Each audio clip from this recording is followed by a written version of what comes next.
Hello, my name is Prime, and welcome back to part 3 of the longest delivery possible here in Euro Truck Simulator 2 for 2026. And today's leg marks the beginning of the highway or freeway section of this long haul series, where from here on out, we start getting into a lot of the main motorways that connect through Europe. And so with the increased speeds, we are going to be covering a lot of ground, which is great because we are up here just outside of Sundsvall, and we're going to head all the way down through Stockholm, Sweden, and end up just outside of Helsingborg at a service station along the side of the highway. This peanut butter isn't going to deliver itself, and we have a lot of ground to cover today, my friends. So without further ado, let's go ahead and get this Volvo FH Series 6 started up and get on the road.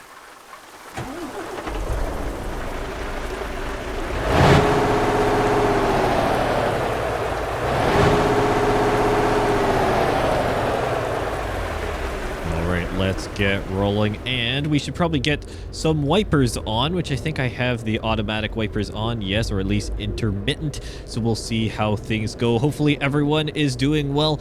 I am doing amazing. It is great to be back here in ETS2, and of course back here with the long haul series. And we have some wonderful updates here around ETS2 that has come out recently, and so we're going to talk about that today and what the kind of plan is here with the long haul series, because of, well, a pretty significant update that is now just on the horizon, or at least available in open beta. So that truck is turning, so what's that car going? I think we can be safe going, which is fantastic.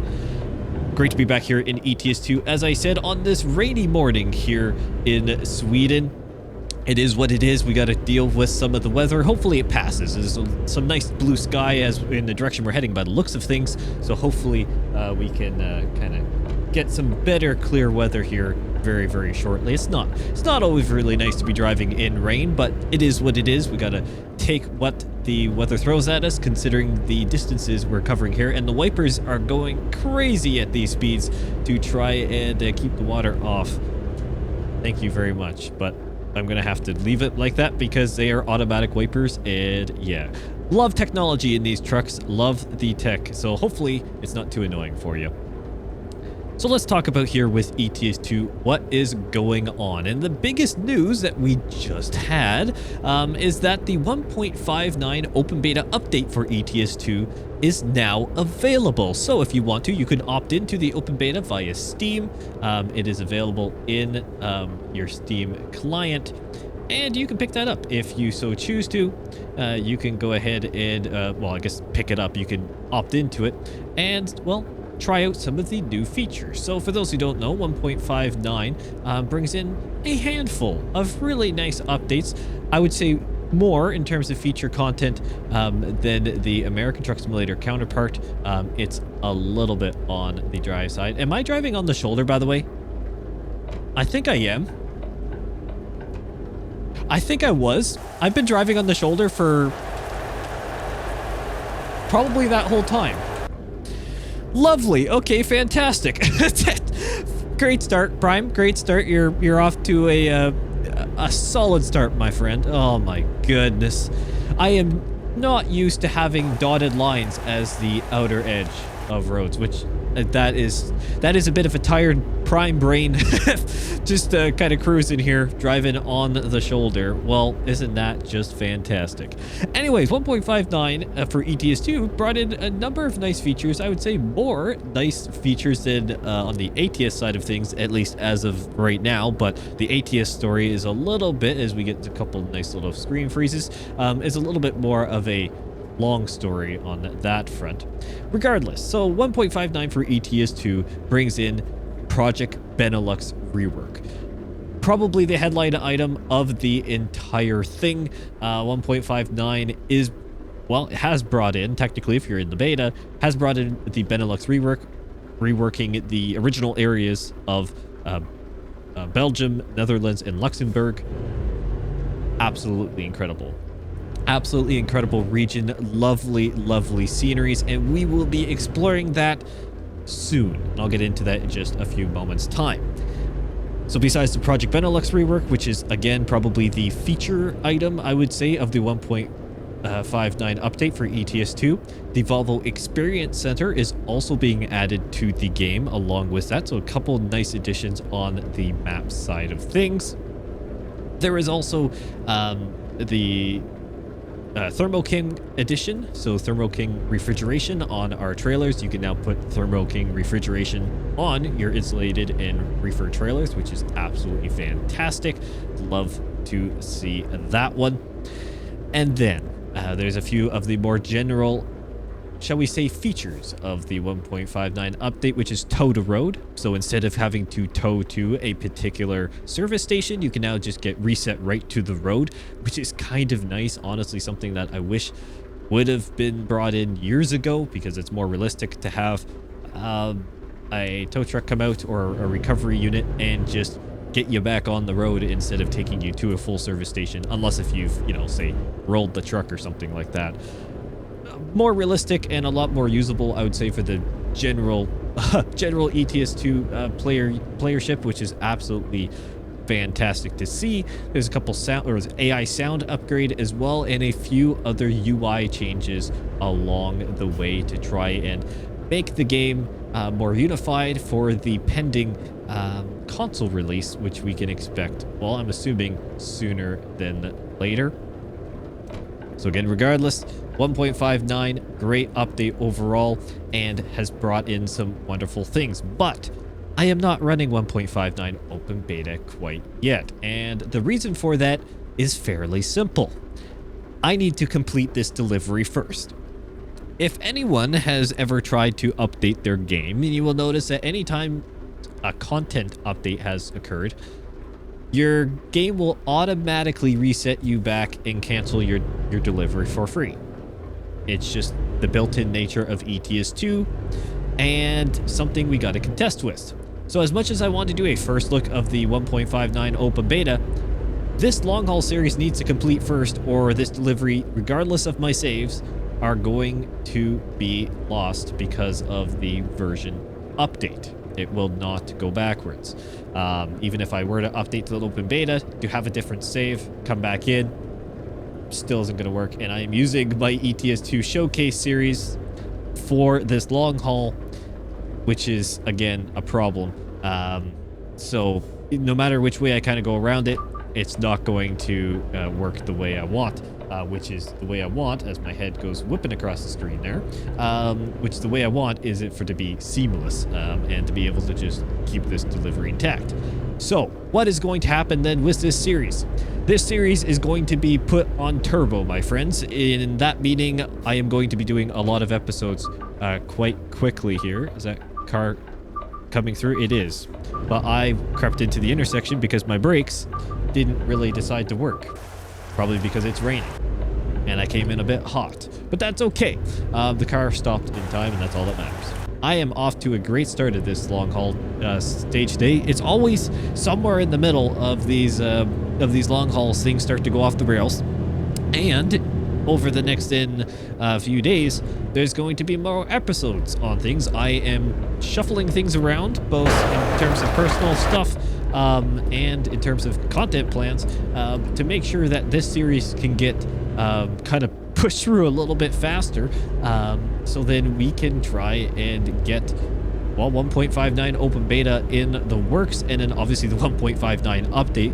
I don't know how long things are going to be in open beta, and because this delivery is long enough, we need to make some decent progression through the core of this delivery. And admittedly, a couple of the schedules that I've been trying to put up for these videos, whether it was personal factors or even YouTube processing factors, things have been delayed. So I am going to expedite some of these videos here by just making sure things can kind of move through a bit faster. We're going to get some episodes out, probably a few this week. That is my goal, and we will go from there. It is a total of a 7-parter as of right now. We'll see how things go, but we are going to complete this before 1.59, and I'm making it my mission to do so sooner than later as well. Also, because of content coming on the ATS side, which I have a feeling is just around the corner. On that one, ATS 1.59 is definitely a little bit more lackluster, shall I say. It has some of the core upgrades, so the tow to road feature, the the different UI upgrades, the sound upgrades. So some of the different graphic stuff, and of course the AI sounds, all that kind of stuff is included within it. But what is not included within the 1.59 open beta is pretty much anything else. So for ATS, it is definitely a little bit more quiet. But the reason for that is because everything is pointing towards, and do I need to go into the way station? Where's my little route advisor thing? I can't tell. I don't know. Here, let's pull over here. I gotta figure out if I need to... I need to figure out if I need to go into the way station. And if so, have I already passed? Like, I can cross over there. We need to figure this out. Okay, I genuinely have no idea if I actually need to stop or not. So we're just gonna take a loop in here, and we will just stop at the service station or the way station regardless. Because... Okay, we're about to go into a rant here. I am going to get this thing weighed, and then I am going to proceed with my rant. Because in this truck, I don't know where, and of course the head tracking's now giving me a fit too. I don't know where my indicator is for for my weigh stuff, and it didn't give me any pop-ups because I have to disable other stuff. I'm assuming we're fine. So we're gonna go ahead because I have other pop-ups disabled because now all the little quick tip things have been annoying me, and maybe some of that gets fixed in 1.59. I don't know, but I think there were some different usability things with the widget system, but I genuinely can't find in this truck where the way station basically indicator is, and then on all my screens in the different widgets I can't see it because there's no pop-up stuff, and because I have, again, the other notifications disabled, it's just not there. So I don't know. Busy day with traffic too, but we're just gonna kind of start creeping our way out here. Okay, we're going. Get back on the road. Okay, so this is where the original route advisor was so nice, was that regardless of your pop-up settings or whatever, it would always give you the little message display within it saying, hey, you gotta stop here, you know, way station stuff. Or you could always bring it up even if you kept the different route advisor hidden features. You could always pull it up and see what's going on. With the new system, and particularly here with content creation, the widgets, at least in this version of the game, again, some things that I'd like to see aren't there, and I think 1.59 is fixing it with some of the, you know, fuel and whatever gauges or damage, something like that, company metrics you can now have back on. Great, whatever. But the messages side of things has gotten really annoying because, for example, a few episodes back, you would have remembered when I do the rev up of the engine, it would do a nice little pop-up in the top section of the screen, top left, saying little hints like put your, you know, throttle forward, whatever, put the gear select into this thing, and kind of, you know, press W, for example, was the basic thing, or press on the accelerator to get moving. Fantastic. I know this, and the only way for me to seemingly stop that, because I thought it was just a little, like, tool or the quick tip things or whatever. Apparently that didn't turn it off, unless that was just a weird bug.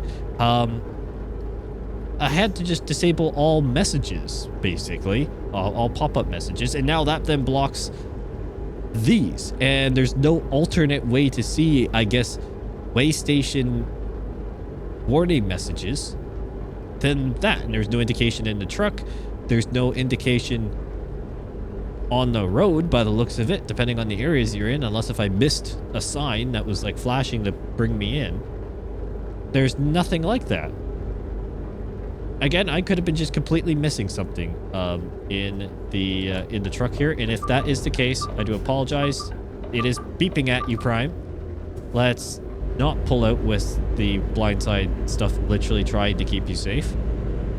I am flustered now, my friends, and that's the problem. The AI... Well, that wasn't actually the AI's fault. This is just game mechanics at this point. I try to blame it on AI, but you can't blame it on AI when part of it's my doing. It's just...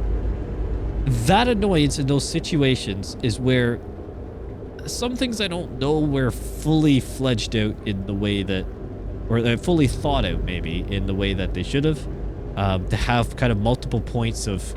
well, verification almost, in terms of being able to check some critical info. Comment down below what you think. I mean, so far this episode has been pretty interesting in terms of me driving on the shoulder right off the rip, because why not? It's raining, so that adds to the whole ambience of everything. We got the AI doing some questionable things. My brakes barely worked back there at a few intersections, because why not, I guess. The way station stuff now on the gameplay, because I can't find it unless if I'm just completely blind. It's just a whole to-do. And now we're stuck in traffic. It's brake checking. What's going on with traffic now? That truck seriously struggling to get up this grade? It's like 80 kilometers an hour and we're doing 50. Not a clue. Not a clue at all. Oh well, I really hope we can get onto the... I mean, we've kind of been going on and off of kind of the more highway infrastructure here. The roads just keep going down to single lane and then go to, you know, their 4-lane roads total. I guess 2-lane, 4-lane. We keep going back and forth. Really like it to just so we can keep cruising, but anyways, I'm gonna try and stop complaining. Sometimes this game is really fun, but when you get some things like that, the way station thing is just... I didn't think... They were always kind of a bit of a nuisance at times. Again, required, but a bit of a nuisance. Now, they're just straight up hassle with the settings I have, so that you don't get, you know, recommended action pop-ups basically in the game all the time, for no reason whatsoever. I wish there was more granular control. If the widget-based system, in theory, should have full granular control on what elements you want, right? Am I wrong for that? I feel like the widget system and the way the notifications go, you should have more customization. A lot of games do it where you can customize, you know, what type of notification you receive. And I mean, even something as simple as outside of games, something that, like, if you have multiple different types of messaging, look at how pretty much all notification settings in apps or different websites or mailing lists, how that all works. You can generally choose if you want promotional, do you want this, do you want that? Why don't you do the same here in ETS2? Pretty easy probably to filter that out, unless if it's been not tagged correctly in the back end. In theory, you should be able to customize the little tips and in the general messages, or have, say, always allow the, you know, way station notifications or the fuel pop-up, for example, message, so you know how much you're refueling. That kind of stuff would be nice to have all the time, regardless of settings. Maybe over time. Maybe over time. SES Software, if you're listening, there's my feedback. I'm going to move on so it's not just a full-on rant for this entire episode, because no one wants to hear that. They're important topics to talk about, and I'm going to be honest fully through, right? That's how I am here. Many of you know that. Some of you don't like it. Some of you appreciate it. I think most of you appreciate it. Regardless, we're here. We're cruising on the highway now. I'm making good time with some decent speed, shall we say. We're going to keep up the speed here to cover, because we're also running a little bit up against the clock. I think just about 13 and a half hours in-game time of this leg. We're going to try and make up some time so then we don't have to deal with the hour clock as well. All right, so let's talk a bit more about ETS2 and some of the different features coming up. And one of the biggest ones I wanted to talk about that I brushed on a couple times over the last episode or two is project coaches. And the reason why I bring it up today is that we recently had another little blog post talking about the coaches integration with existing DLCs and future DLCs as well, and what we can kind of expect with the whole expansion, and mainly with the different bus depots and bus stops that have been occurred or that are going to be included along the way. So project coaches technically has been a concept for a while, because it was originally thought out to be included with the original ETS2 release. Coach buses were a concept for it, never fully came through, but that's why there were prefab areas initially conceptualized in a lot of the base game. But it got kind of put on the side because ETS2 taking off in the more trucking logistics and definitely held a lot more weight. And they're all exiting then. Okay, perfect. It took a lot more weight and priority. So then DLCs that came after that, like Italia, Road to the Baltic or the Black Sea, and so on, I do believe, they really didn't have a whole lot of bus infrastructure, if I remember correctly from the blog post, or if not, they were pretty small and just generic kind of bus stations across most of the same regions, because there weren't too many customized assets in those DLCs. It's just the way they were. And so when it came to them bringing back project coaches, or actually just truly creating project coaches for what it is now, and how different it would be, even the existing bus terminal, shall we say, around the ETS2 map need to be reworked. The only exception to that is maybe a handful in, say, the Nordic Horizon ones are probably pretty good to go, and maybe some in the Greece DLC are okay. Otherwise, a bulk of the work for project coaches has been revitalizing the maps, or simply integrating bus stations and stops into the map, because the whole goal is for project coaches to have a vast bus network throughout the entire ETS2 map, regardless of whatever DLCs you may own. You may just have the base game. You may own all the DLCs like myself, or you may be a person that only have a few different areas. You shouldn't be excluded from exploring and using project coaches just because you don't own all the map DLCs. That's SCS Software's point of view, and I really appreciate that one. So they are having to do a lot of work to take what we're seeing with this delivery and how large of area the ETS2 map truly is now. They're having to go through and fully update it, bringing new life to a lot of regions as well. So as far as I know, it's not just some areas getting bus stations slapped into it. They are also truly getting a bit of a rework to make sure that everything is good to go and integrated better, because you can't just put, say, a brand new bus station in an area that's in a pretty old map DLC without the surrounding area of it looking very old and outdated. So SCS Software is having to do just a little bit of work to try and make sure that everything stays, nice and uniform, or a little bit more discreet, shall we say, in terms of the blending of it between old and new. So we're going to get a little bit of reworked areas, even if it's a little bit more isolated or localized in the Project Coaches DLC, which is great. And that's what I'm looking forward to. It's going to be not just a whole new module and avenue for ETS2 in a different direction for it to take. It is truly a benefit for us trucking players as well, because the maps are getting updated regardless of using project coaches or not, as far as I know. At least in some key areas, the map changes are going to apply regardless if you own the DLC or not. Because if you don't own the DLCs, you just can't use the bus feature, and that's the main point of it.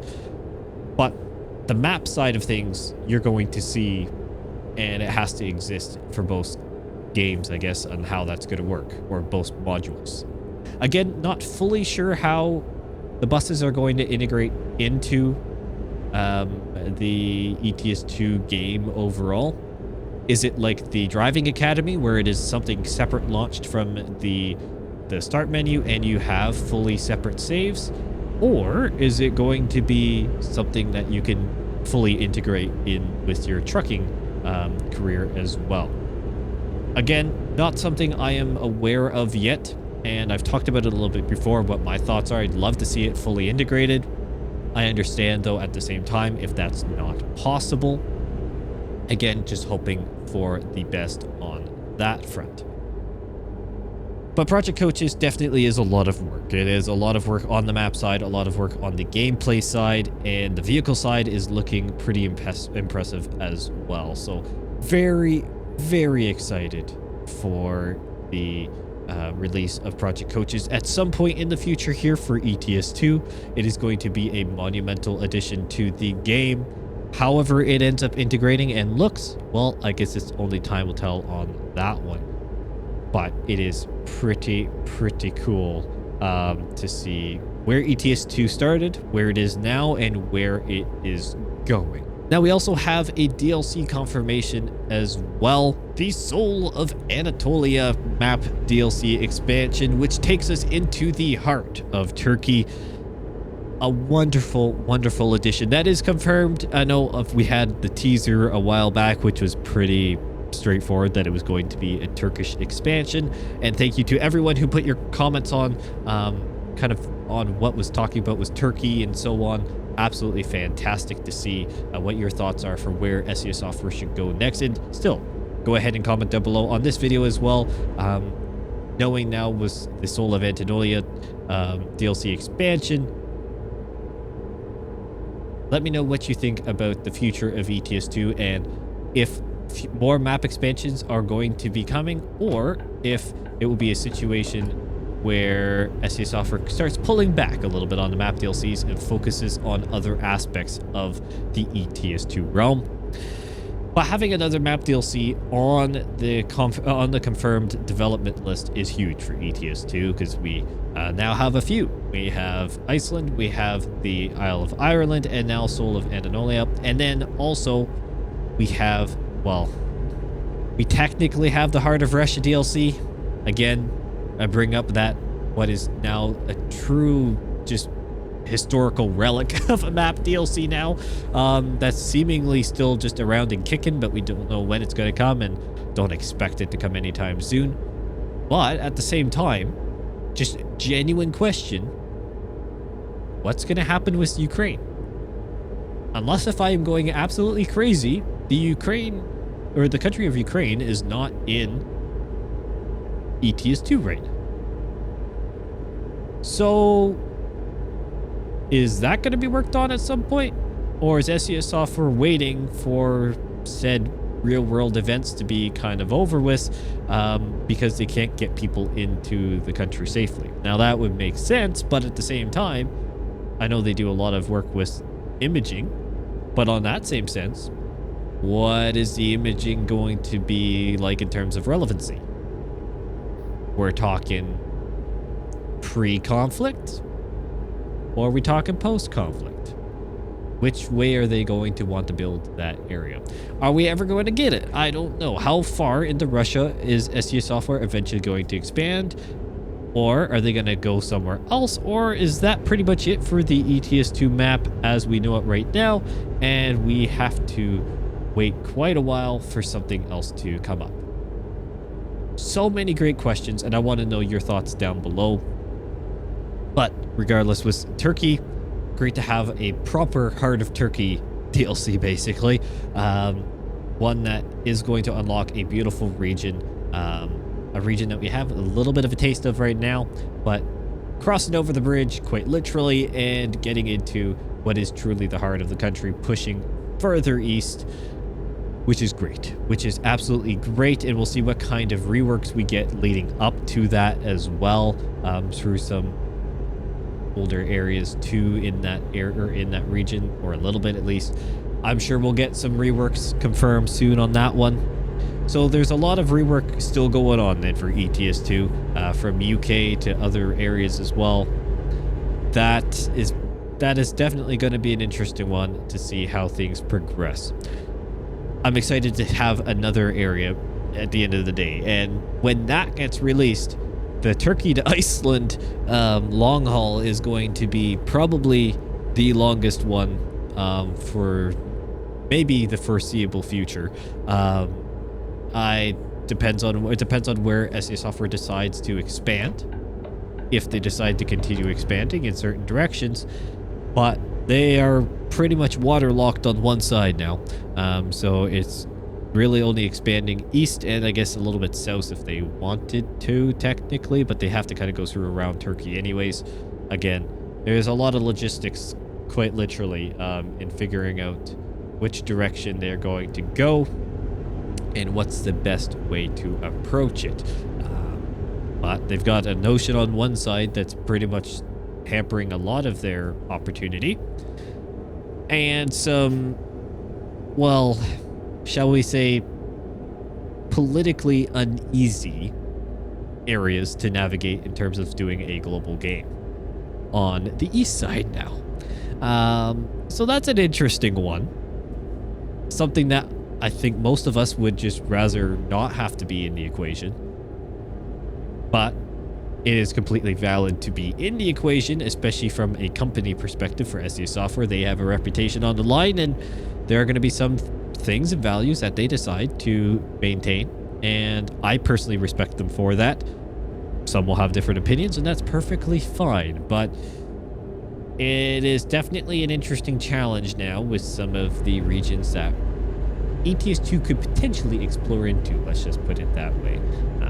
There are some areas where you have to try and distinguish between the political side and some of the...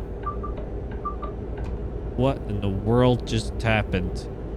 Did I just drift to the left and hit the barrier? I must have. And now I need to visit service. I don't even know how much damage I've got. It didn't completely stall the truck. We're fine. We're gonna keep rolling with it. I think there's a service station at our rest stop. If not, we'll next episode we'll then hit up a service station, unless if this thing starts dying on us. I have no idea what happened. I just went to look at my mirror and I had the wheel straight and I was then up against the barrier. So unless if I wasn't fully straight to begin with, I don't even know at this point. This whole episode has been a bit of everything, my friends. It has been a bit of ranting, some information sharing, questionable head movements, weird AI movement, bad brakes, just me being a crazy prime and driving on the shoulder because I am used to having dotted lines distinguishing lanes, and having a solid white line on the edge, not the opposite. It has just been an episode. Hopefully you're enjoying. And for those watching the movie, well, this is going to wake you up, my friends. If you're watching this whole thing, whatever this marathon of a movie is going to end up being in terms of length, I commend you greatly for your patience, but also have fun watching back some of this, because I'm sure it's going to be pretty entertaining to see me just lose my mind at the AI one way or another. Good thing we didn't actually fully wreck there, because that would have been bad. I don't know where it would have taken us. Probably just up here, because we're going into Jokoping, or Jokoping, whatever. I can't remember the name of it. I know I've been corrected probably a billion times on it, but can't remember. It's been a while. There is actually a service station up here. Nah, well, we're fine. I don't think we have that much damage. It's just saying visit service, but I mean, it says it's recommended to the nearest, but I think we're probably fine. I don't think it's that bad. It's still running fine. It's not doing the stalling out. So these Volvos are built tough. They're fine. It's a high quality truck. I think it can withstand a bit of a barrier scrape. That's ultimately what it was. I feel like the service message is maybe a little bit overkill. I didn't think it was that bad of a hit. But it looks like we're getting off this road here, and we'll be starting to make our way across. Nice to be on some of these bigger roads, even if it does become a little bit more monotonous. It is going to be a lot of highway driving now, my friends. The initial part of this delivery where I decided to go on more of the back roads was a purposeful thing to take at least a couple deliveries not on main highway infrastructure. But now we're really getting into the, well, meat and potatoes of the delivery, which does include a lot of just your bog standard highway driving, covering a lot of ground and letting this Volvo go to work, letting it do its thing, and use the highway efficiency of it, which is great. And we're gonna get over here. Here we go. So keep that in mind as we go across some of these next areas. I did try to have some different options for us, but at the end of the day, it's pretty highway heavy. It just is the way it is. That's the infrastructure we've got around here, and we kind of just have to go with it. But that's okay. That is perfectly fine. And we're just going to kind of let the cruising happen as we go. And so over the next few episodes then, as I said, I'm going to try and get some of these out a little bit faster, so then 1.59 can come along and not cause any issues or heartbreak, because it would truly be heartbreak at this point if something happened. Because if it updated, or if I went into the beta and lost it, I would have to try and find a different delivery that basically goes to our general destination and reset all the navigation points that I have predefined set up. Not an ideal situation. I mean, I'll do it if I have to, but I'd appreciate avoiding that. And I think for the sake of this series, and mainly then for what potentially could be a Louisiana DLC release on the 8th, or not Illinois. Why am I saying Louisiana? Oh my goodness me. Illinois DLC release on the ATS side of things with 1.59. Everything's pointing towards that. I want to make sure things are wrapped up here as this longest series, and I don't want it dragging on too long. It is a massive series. That is true. I want to make sure all the episodes can get out, and then we'll drop the movie afterwards, and everyone can enjoy it from there. Would it have been great to be able to keep a more consistent block of time out? Yes. Did I want to do this earlier, but had other things in life happen, as I explained in previous episodes? Yes. I would have loved to have it either wrapped up by now or near finishing, but life happens and you've got to kind of roll with the punches. So we're going to just kind of get some extra content out to you guys a little bit faster, as I don't think many of you will argue with that one. And in that way, we can integrate some American Truck Simulator back in as well, get some other content rolling too, and some of the different things that were supposed to launch a while ago. We're going to get over here. Some of the different things that were supposed to launch a while ago, we're going to get them fully up and running, which is exciting, and then go from there. But we're going to try and get this at least a few more episodes out a little bit faster, at least over this week, and then see where it goes from there. Maybe it'll be say 2 to 3, whatever, this week. Probably about 3, and then we'll see where that kind of leaves us, right? It'll be then one kind of, in theory, if I'm able to do 3 this week, should have like 1 to 2 left, depending on how the routes actually end up being situated. And we'll just see how it goes. We'll just honestly see how it goes and go from there. And hopefully then we can get, I can get the movie wrapped up and stuff like that, and we can be prepared for the ATS side of things and the 1.59 open beta here with ETS2 exploring the Benelux region, which I'm really, really excited to do. Besides some of the other upgrades in 1.59 with some of the different features, and maybe even some performance updates as well, and the widget update. I want to see if some of that fixes some of the complaints that I had earlier in this episode. Scenery looking really nice through here. Obviously, kind of, I guess now we're moving more into what was the Scandinavia rework project, more than the Nordic Horizons DLC. But we're kind of in the, well, we've been passing through, and you know, the fact that 2.5 of, or the first, yeah, 2.5 episodes of this whole series was done in the Nordic Horizons DLC is pretty impressive, my friends. Quite impressive overall. And as we are coming up to our rest point, by the looks of it, just up here, it just shows the scale of what the Nordic Horizons DLC was and how impressive of a feat it truly was too. And it really is exciting for, you know, Turkey and some other areas too that are large areas. Just the potential for detail in those regions is so extraordinary, and I am looking forward to getting my hands on that eventually, and of course going to see Iceland as well, right? Or doing Ireland, exploring the Ireland areas too. So exciting to finally have some of those coming. Map expansions are great overall. I'm never going to complain with it. I think many of us will just agree that more map space the better for having some different opportunity. And again, it's not something that I'm going to complain one way or another if we can try and get some nice map DLCs here and there. I'm always going to take that every day of the week. So let's go ahead and stop here.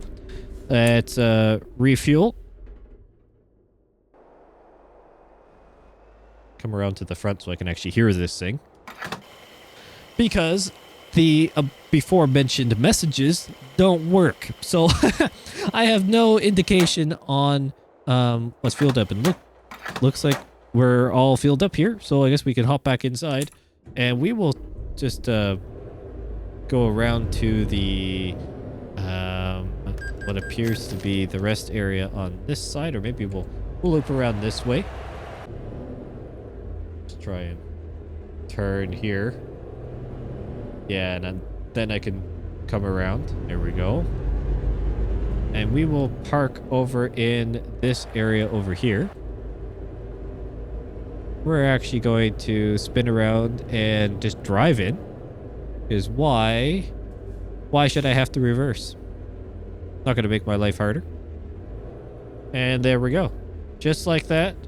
What an well, I was going to say amazing leg 3, but really this was one of the most chaotic, or the most chaotic leg to date. Had just about a bit of everything for you. Classic Prime moments, some AI, some gameplay, rant stuff. You know, all the things you know and love here from me, Prime Simulation. But I want to thank you for sticking with this episode and also continuing here with this series. All the support around the channel as well with my, you know, inconsistent scheduling has been I truly appreciate it, and it's been humbling to see, and I am so excited for what is to come now that things genuinely are starting to stabilize outside of YouTube for myself.